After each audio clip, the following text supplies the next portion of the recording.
श्री स्वामी समर्थ.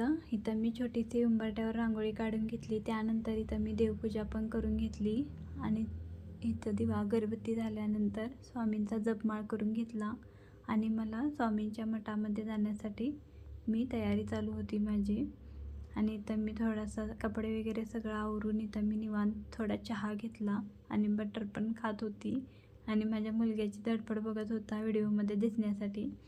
त्यानंतर मी इथं दोघांना पण तयार केलं आणि आमचं स्वामींच्या मठाकडे जाण्यासाठी आमचं तयारी चालू होती. तर बघू शकता इथं आम्ही तयार झालो. त्यानंतर मी इथं एक रिक्षा पकडला आणि जात होतो. तर बघू शकता सकाळ सकाळी इतकं ट्रॉफिक होतं, गाड्या बघूनच मला वैताग येत होता. बाहेर जायचं म्हणजे नकोच वाटतं. त्यानंतर मी इथं रिक्षातून उतरले आणि स्वामींच्या मठाकडे जाण्यासाठी निघाले. तर इथं बाहेर टिका लावायचा होता मुलांना. तर इथं बघू शकता त्यांचा आनंद. मुलगाचा तर बघू शकता किती उड्या मारत होता, म्हणून म्हटलं असू दे लावून घे तू पण. त्यानंतर इथं मी पोचले स्वामींच्या मठामध्येच आणि इथं बघू शकता बाहेर किती सुंदर सुंदर हार होते. त्यानंतर इथे अशी होती एंट्री आणि शंकर महाराज समाधी मठ म्हणतात.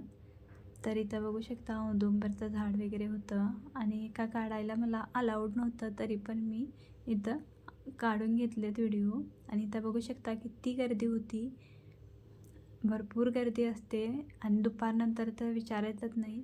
तरी सकाळ सकाळ गेली होती म्हणून मी एवढी गर्दी नव्हती तिथं. तर मला बघू शकता ही बघा माझी मुलगी किती आनंदित होती. त्यानंतर मी आतला पण व्हिडिओ काढायला अलाउड नव्हता, तरी मी काढला आहे. तर अशी भरपूर भक्त येतात स्वामींचे आणि इतकं मन प्रसन्न वाटतं की सगळं काय टेन्शन असलेलं निघून जातं. त्यानंतर माझं इथं दर्शन झाल्यानंतर मी इथं असा भेटतो आम्हाला प्रसाद खिचडी भात म्हणून. त्यानंतर आम्ही इथं खात होतो. तर बघू शकता किती भक्त, लाखो भक्त असतात इथं, विचारायचंच नाही. आणि बघू शकता किती लोक आहेत आणि इथं पोटभर जेवण भेटतं. त्यानंतर इथं बघू शकता सद्गुरू संतवरी योगीराज शंकर महाराज.